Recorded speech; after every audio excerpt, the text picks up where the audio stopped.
welcome back to another video on the channel. Today we're back on GT Sport and we're back with the FIA Nations round number 8 at Suzuka, driving the GR.4 cars, pretty much the Megane Trophy race. There was a few other cars in this race, which I was surprised about, but then when I saw the cars that they were used instead of Megane, kind of makes sense with the fuel saving ability, maybe the Citroen GR.4, and I think there was another car in there as well. I can't remember exactly what that was.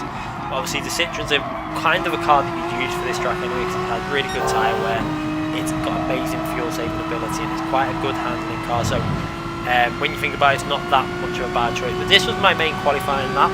I'd done one base lap straight away, obviously at 2 minutes 7.6, wasn't happy with that at all really. I took it far too easy. Obviously I watched the top 24 stars race. They obviously had the extra 5 minutes in qualifying to burn the fuel for 2 more laps, which made quite a big difference. I did practice in sessions with TRL Lightning doing that with the 15 minutes qualifying, and actually managed to get my time down to a 2:06.7. But obviously with this run, obviously you got 2 less worth laps of fuel, and that's quite a large amount when with the time 6 or times 7 fuel, where the car was a fair bit lighter. But this run was actually going okay so far. This lap was looking reasonably okay. This was a corner where I knew I could gain time on my first lap because I took it too easy and didn't get on the power early enough going down this straight. So on this lap I really hooked it up, you can see, using the full width of the track and accelerating all the way now down the straight. And we'll have a little look as we go through this delta now to see this split time, to see how much I'm up on my previous lap of a 0.6. And as we go through the split there, let's have a little look how much I've gained. Over 3/10 up, so I was really on a good lap. I was looking for it was going to be about 2:07.2 because I messed the last chicane up on my main lap, but there was a car spun there, stopped, and it massively put me off.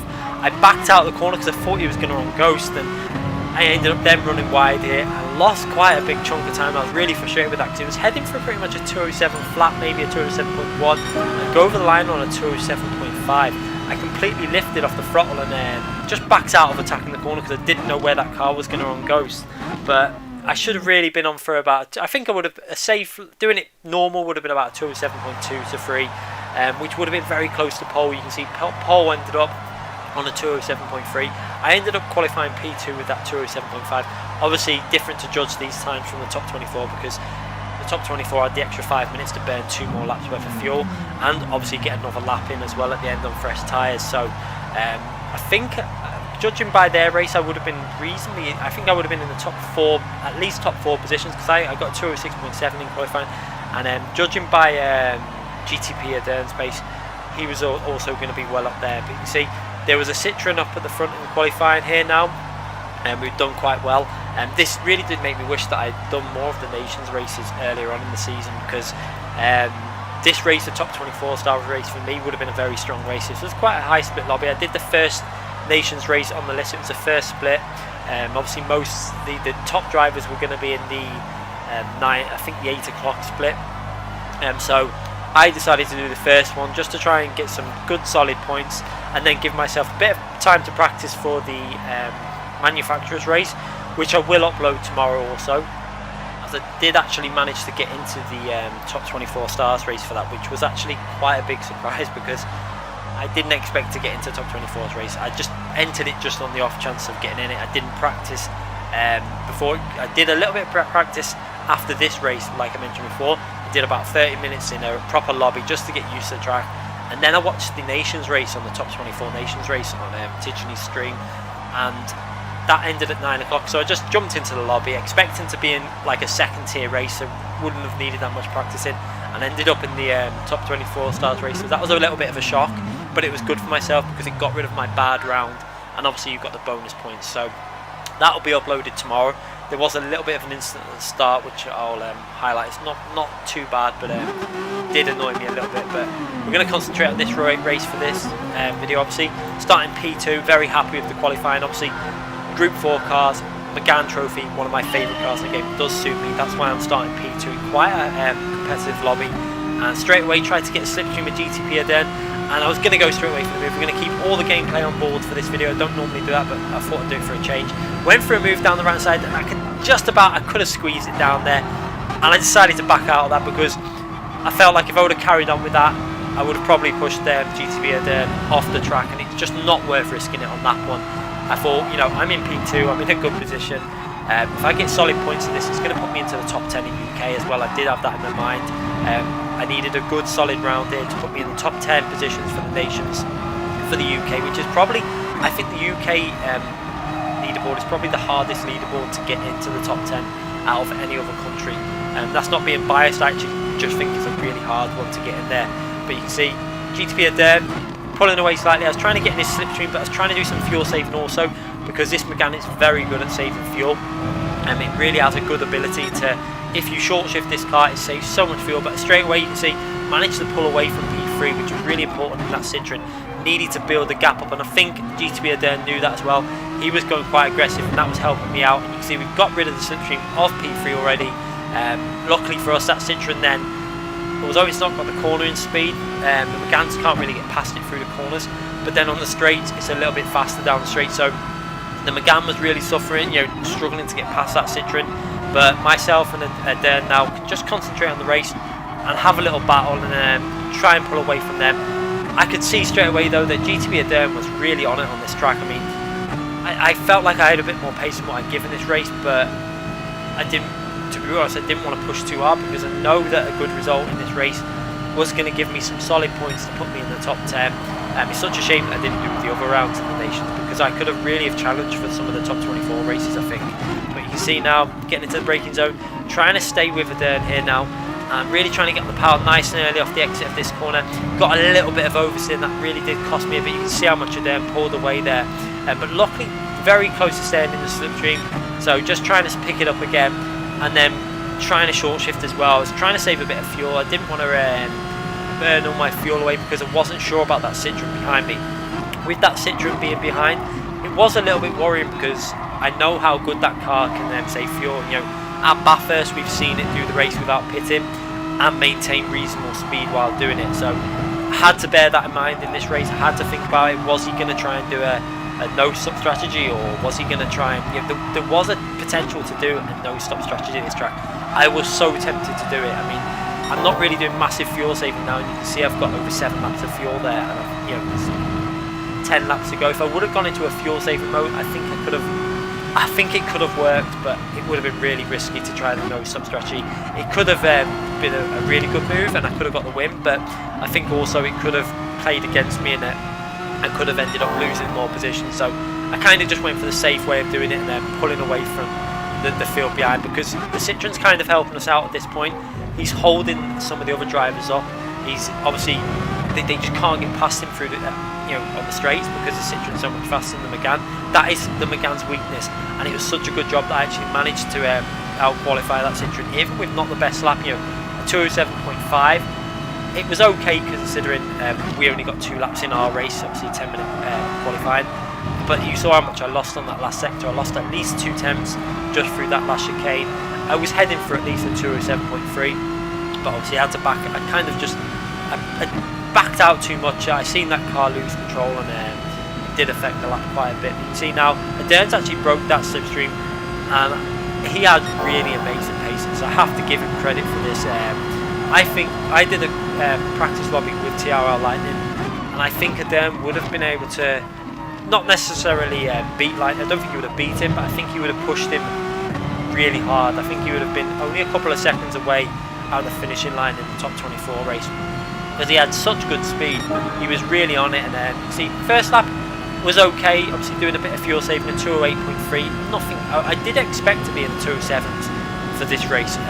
With the practice sessions that I'd done, 207s, I was quite comfortable getting in 207s. You saw it in qualifying, but I don't know whether it's just a little bit of nerves kicking when you're in the race, and also I think when you're in these races, and like I could see that he was too fast for me really.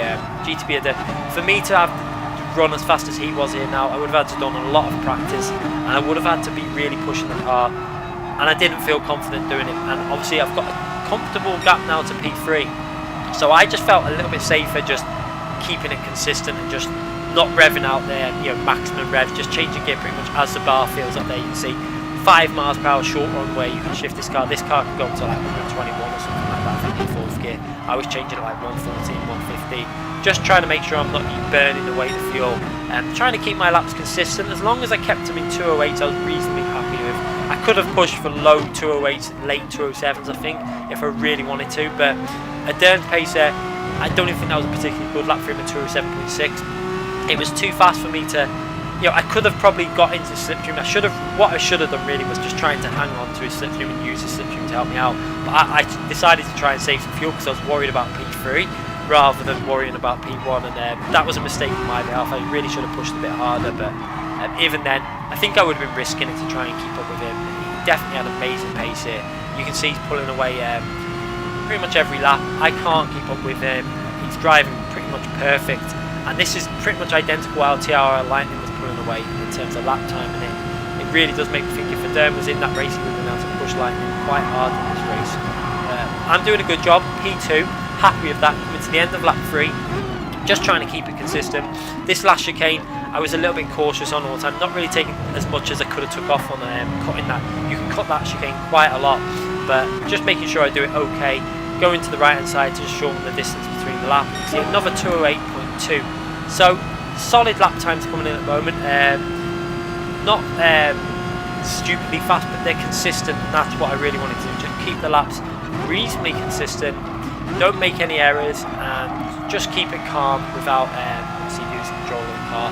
Because a P2 in this race for me would be a massive result. I couldn't really, if I'd got P2 in this, I knew that would put me into the top 10 overall in the nations, and that was the aim for this race. You can see going into mixture 2 now, I can see that I'm not catching P1, so now using a little bit of change of the fuel mixture through this section, because it doesn't really affect your lap time too much, and it actually helps the front end out a bit, also helps the tyre weight. You can see GTB then 207.4 already in this race, so he's got great pace, and no point me risking trying to keep up with him, because I feel like if I would have risked that, there was a chance like that corner there, you can run wide there, hit the wall. I saw if anyone else watched the top 24 race, you would have seen Lightning did that right, I think it was lap 1 he did it. It's quite an easy mistake to make when you try and get the power too early. You can just understeer wide and clip that wall, can ruin the race. I did it in a practice race with Lightning, and it spun me completely round 180, and then I had to spin it back round. So there's little things like that if you really want to go for the race and push hard, you've got to risk things like that. But I didn't feel 100% confident with doing that type of pushing. And P2 anyway is with the drivers that are in this race, really happy. You can see a little moment of oversteer there, going through the corner where I've got the power, managed to save it reasonably well by just short shifting it into 4th and just stop that rear end kicking out too much. So we're coming to the end of lap 4 now, and everything's looking really good, because that Citroen is doing me quite a big favour in terms of holding some of the other Meganes up. Obviously, I think it helped because I think 4th would have been able to just sit in my slipstream and save more fuel than me, and I couldn't really. I think if the difference is, I think if they were closer to my slipstream, I would have probably attacked P1 a lot more and then tried to stay in his slipstream. But because there was no need to, I can just run my own race in this and just keep it calm. See another 208, so not driving ultra aggressive because there's no need to be pushing for me. I've got P2 so comfortable at this stage. I've got. I'm doing okay with the fuel. I'm doing quite well in terms of fuel saving. I'm not over revving this car. The key with this Megane is don't let it rev too much. If you change gear pretty much as the bar fills up, it saves quite a bit of fuel.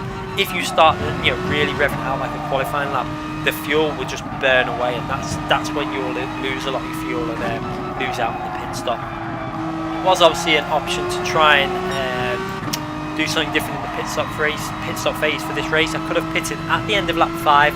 But again, I felt like it was too risky, and you can't actually see it at the moment because the TV replay camera is in that top right hand corner. But the field was quite compact from pretty much 3rd all the way down to quite far down, because of the Citroen driver holding them up through the corners, but then pulling away on the straights. So I think it would have been too risky to pit early and then come back out right in the middle of all that.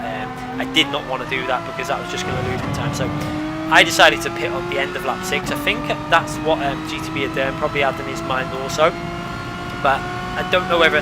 I felt like there was when I was looking at the gap, I was trying to look on the top right hand corner at the gaps within it. I know it's quite hard to do, but I was trying to judge it in terms of looking at the spaces and trying to just judge in terms of visual what type of gap there is. I wish that it would tell you on the left hand side. I really would like if you had an option to show you the deltas to every the top 8 or something, just so you could get an idea of how far back 8 and 9 if you can work out 8, you can kind of then work out the others by looking at the map and seeing it. But without any idea how far they are behind, you just have to do a visual guess. But you can see there, GTB are there really pulling away now, coming to the end of lap 5, and he's built that gap up. This lap wasn't, I don't think this lap was particularly a strong lap.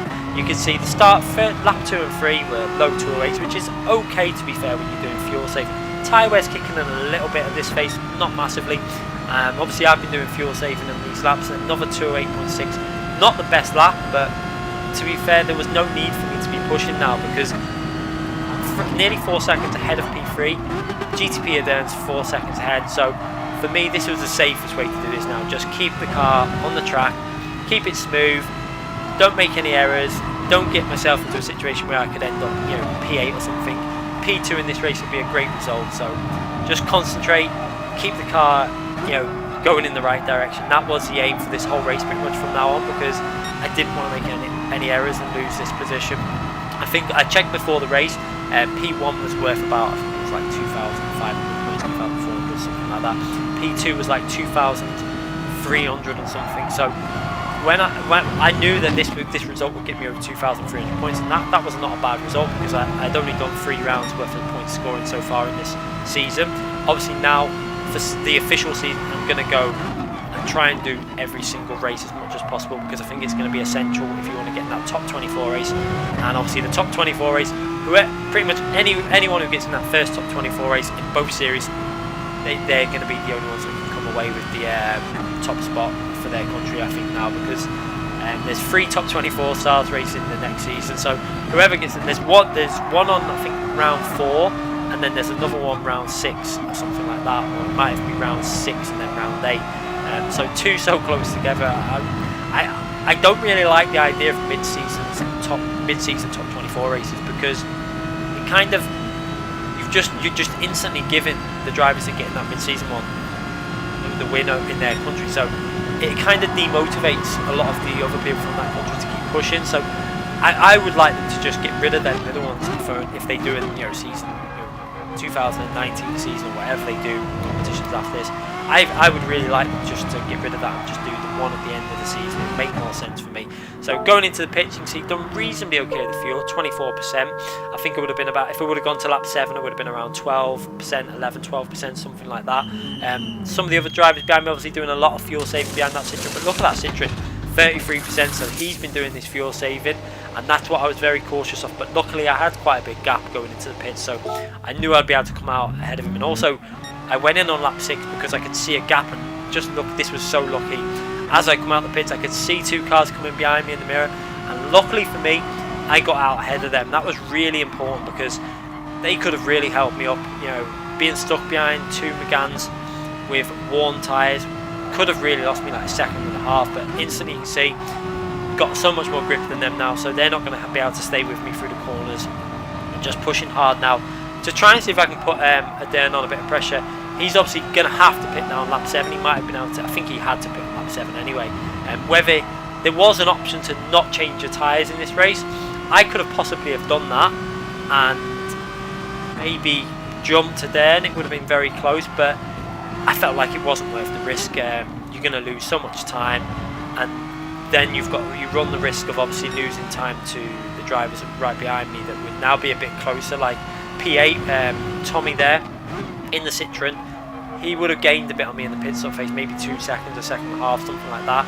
So he would have come out reasonably close to myself. So I didn't want to obviously make any risks when I was in the pits by not changing tyres. It was too risky for me to do. I decided to change them tyres and just try and push on reasonably okay on this outlap. You can see there's quite a few drivers at this stage now ahead now. The driver I was worried about was P2, Force driver, I think his name's Edward. I was convinced that he might be doing a no-stop strategy because he was stuck behind the Citroen for a while. I was really sure that he was saving fuel and could be going for a no-stop strategy now. So you can see GTB Ardern pits with 12% fuel. He's done a pretty much identical fuel saving to what I had done in that first stint. And you're going to see that P2 does not pit on this lap. And I was starting to panic now at this phase, thinking that I might be losing out on some positions here. You can see 2 of the drivers pit there.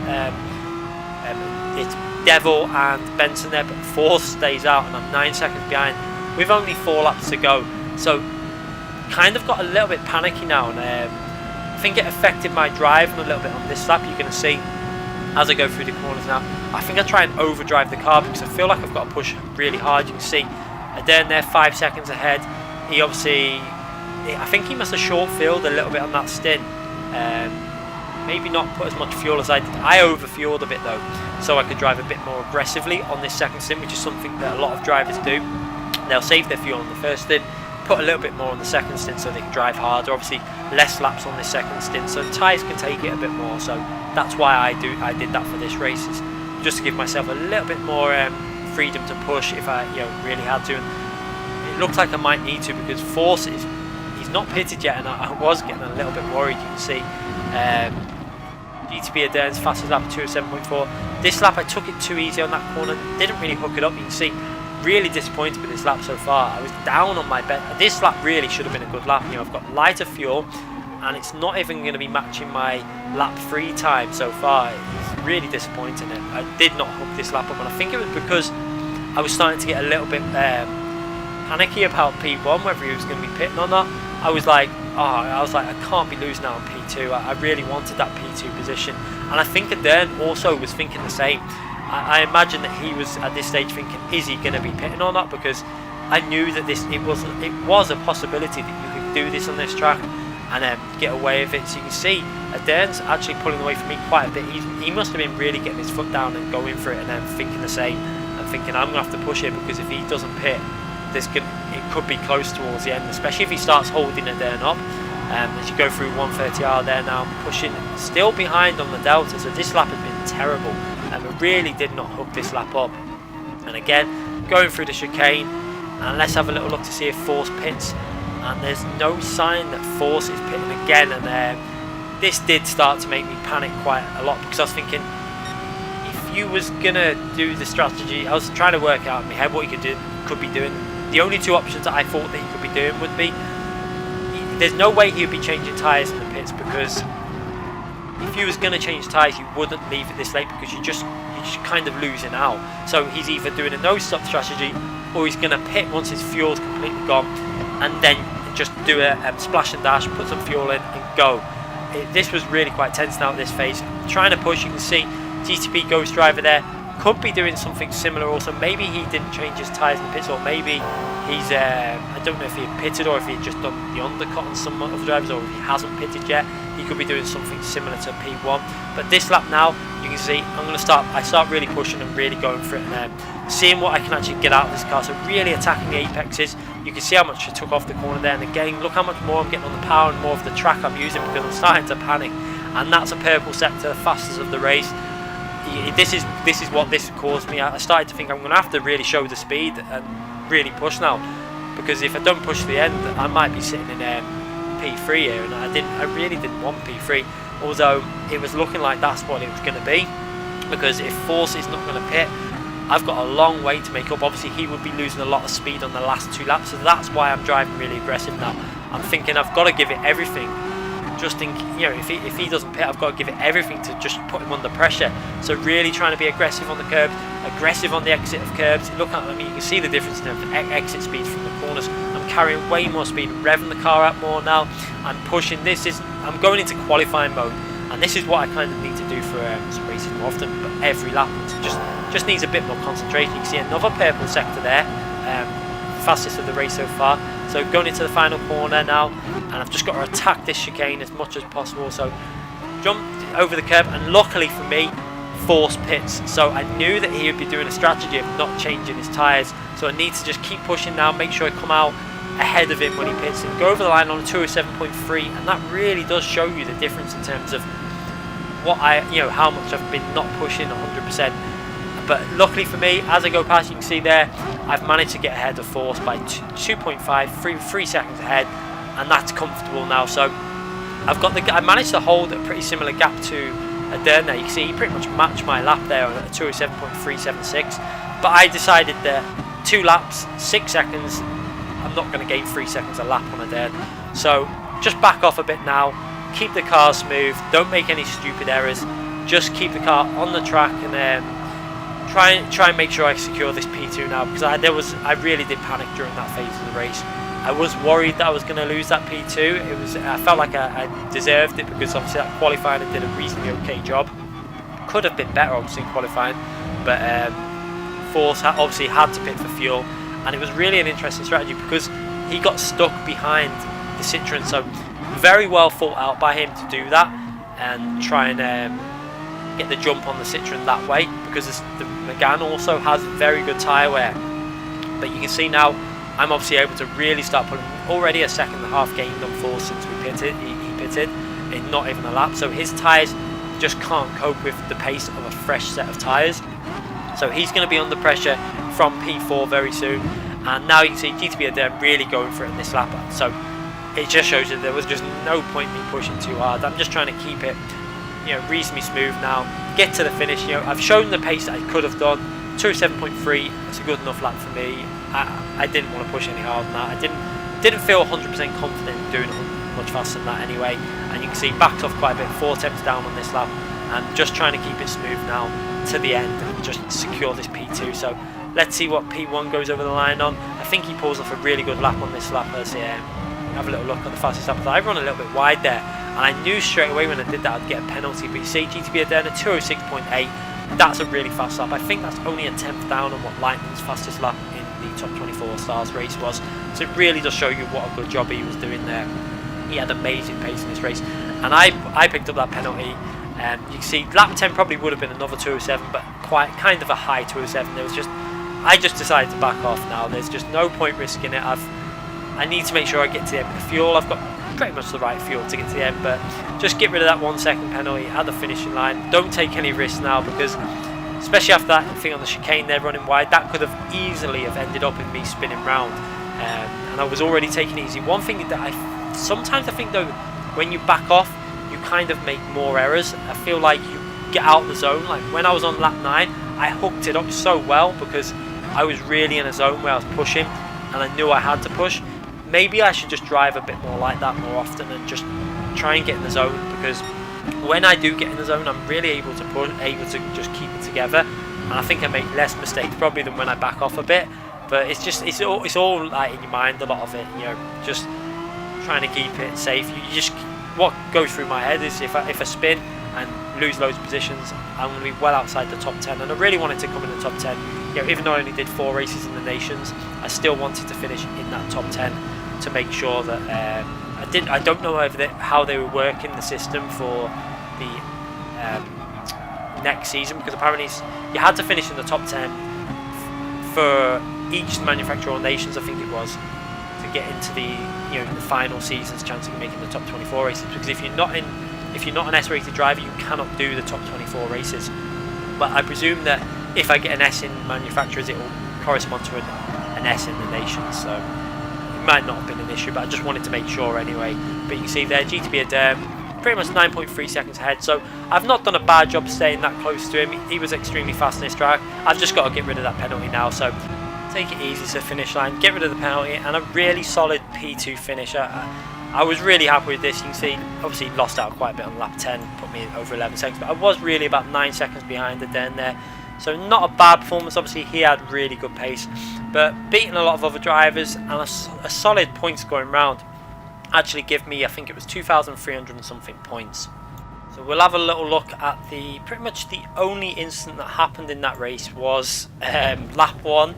It was quite a lonely race, to be honest, in P2 for myself. Not much I could do. GTB Adem was just too fast for me. He did an amazing job. He was really fast, and this was pretty much the only bit of close driving I had with anyone else. Going lap 1, had a chance of making this move, but you're going to see pretty much did the right thing, because coming from that narrow angle, the only outcome of that would have been myself hitting GTB Adem. So I decided to back out of that and secure P2, because if that Citroen would have got past me, it would have wrecked my race, and I think I made a good decision there in backing out. But you can see P7 overall after that, 2,351 points from that race. Only 4 scoring rounds. I didn't do pretty much any of the rounds other than that. So I think if I would have done rounds 1 and 2, I could have been on for some really good points in this championship, and might have made one of the top 24 races. So Season 3 is going to be ultra competitive, I think, in the UK division of the Nations. I think it's going to be one of the hardest divisions, and I'll do my best to see if I can get in the top 24 race. It's going to be hard. You've got such fast drivers in there, very good drivers in different classes of cars.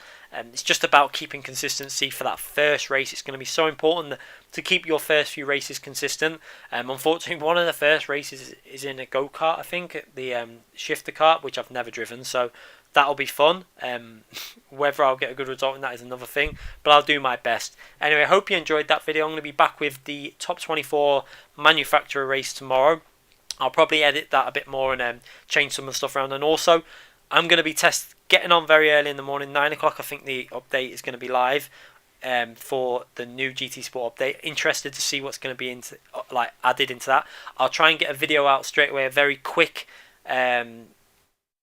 information of what's been included, what's been changed, have a little preview of the cars. I won't test drive them or nothing like that straight away, and then I'll jump on straight after doing the video. I'll try and get a test drive of the F1 car is the one I want to test drive, so I'll probably take that to Suzuka or Interlagos, a proper F1 track, and give it a good drive round one of them and compare it to how I feel. I've driven the F1 game, just see how it compares and stuff. So hope you enjoyed this video. I'll be back tomorrow, and make sure you subscribe to the channel if you haven't already subscribed, and click that notification button so you don't miss any future videos. Thanks again for watching.